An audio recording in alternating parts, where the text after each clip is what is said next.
بسم اللہ الرحمن الرحیم۔ یا ودود و صلی علی سیدنا محمد وآلہ و صحابہ انکا رحیم ودود۔ السلام علیکم ورحمۃ اللہ وبرکاتہ۔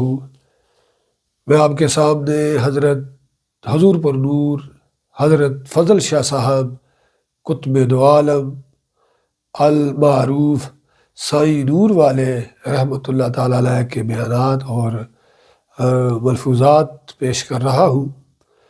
یہ بیانات اور ملفوظات حضرت نواز رومانوی صاحب فاضلی قادری نور والے ان کی کتاب احسن الحواس سے لیے گئے ہیں، تو بیان کرنے میں اگر کوئی کمی بیشی کو بھول چوک ہو جائے تو اس کے لیے میں پیش کی معذرت تھا ہوں۔ مرشد من فضل شاہ فاضلی، مرشد من فضل شاہ فاضلی قطب دو عالم بود کامل ولی۔ گفتگو عبادت و ارکان دین کے بارے میں ہونے لگی۔ ارشاد فرمایا کہ عبادت عبد کی صفت ہے، نماز، روزہ، حج، زکوٰۃ عبادت نہیں بلکہ جزو عبادت ہے۔ عبادت یہ ہے کہ تمام اقوال، اعمال محبوب کبریا صلی اللہ علیہ وآلہ وسلم کے ارشادات عالیہ کے مطابق ہو جائے۔ عبادت قول ہے اور محلوق اللہ سے اچھی طرح پیش آنا، اس کے کام کرنا اور آسانیاں بہم پہنچانا عمل ہے۔ اگر کوئی ساری رات عبادت میں مشغول رہے لیکن محلوق اللہ کے ساتھ درست نہ ہو تو اس کی ساری عبادت بیکار ہے۔ ارکان دین میں سب سے پہلے کلمہ طیبہ ہے، لا الہ الا اللہ قول ہے، اور دوسرا حصہ محمد الرسول اللہ عمل ہے۔ صرف لا الہ الا اللہ کہنا کوئی معنی نہیں ہے جب تک محمد رسول اللہ کی اطاعت اور اتباع نہ کی جائے۔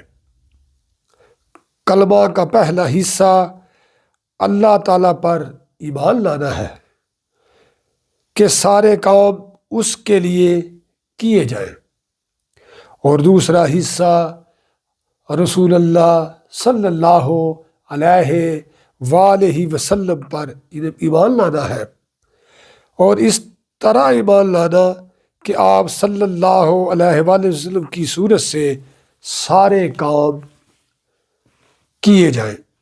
حدیث پاک میں ہے کہ جو ایک بار کلمہ پڑھتا ہے وہ جنت میں جائے گا۔ اس کا یہ مطلب ہے کہ محبوب باری تعالیٰ صلی اللہ علیہ وآلہ وسلم کی اطاعت و اتباع میں عمل کیا جائے، اور جو آپ صلی اللہ علیہ وآلہ وسلم کی طرح عمل کرتا ہے دوزخ میں جا ہی نہیں سکتا۔ نماز سے قبل وضو ضروری ہے۔ شریعت کا وضو 5 نمازوں کے وقت کیا جاتا ہے۔ طریقت کا وضو 7 مرتبہ کیا جاتا ہے، جس میں تہجد اور اشراق کے وضو بھی شامل ہیں، اور حقیقت کا وضو زندگی میں صرف ایک بار کیا جاتا ہے۔ نماز کسی خوف سے نہیں بلکہ سمجھ کر ادا کرنی چاہیے۔ نماز میں خشوع اس طرح پیدا ہوتا ہے جب رب کریم کو عملاً پالنے والا مان لیا جاتا ہے، لہذا نماز قائم ہو جاتی ہے جس کا حکم دیا گیا ہے۔ اگر خدا کو پالنے والا تسلیم کرنے کے بعد چوری کی جائے، ڈاکہ ڈالا جائے، کسی کی حق تلفی کی جائے تو یہ عملاً اس کے منافی ہے۔ ایسا شخص ساری عمر نماز پڑھتا رہے لیکن وہ قائم نہیں ہوتی۔ نماز کی حفاظت اس طرح ممکن ہے کہ محبت سے پڑھی جائے۔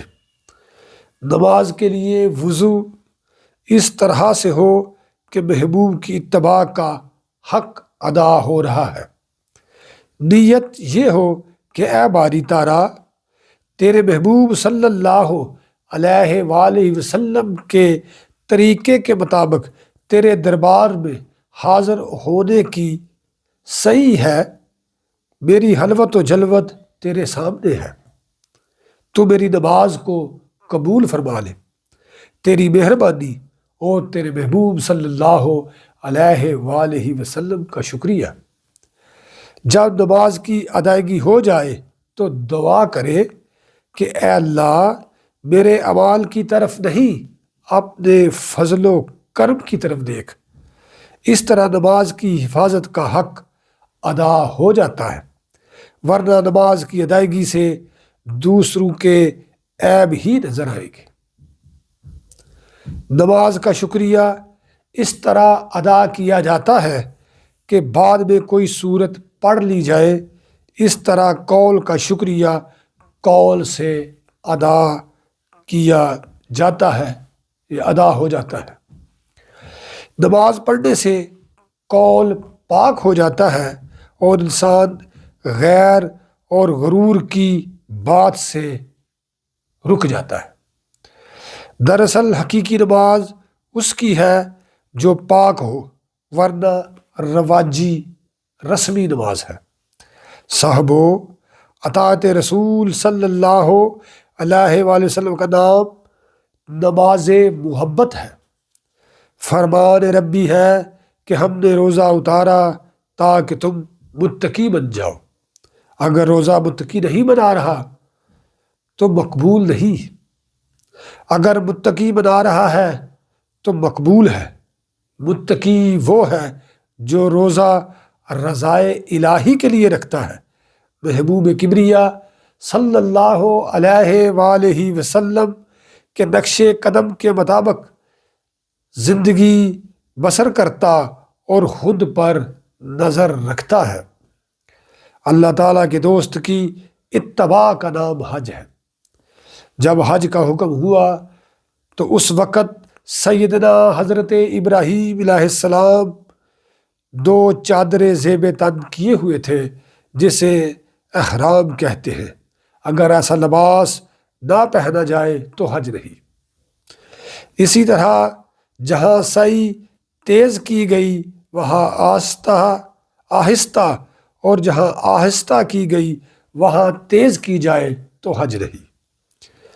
حج اکیلے بھی نہیں ہوتا، حج اکیلے بھی نہیں ہوتا کیونکہ نبی اکرم صلی اللہ علیہ وآلہ وسلم نے حج جماعت کے ساتھ کیا تھا۔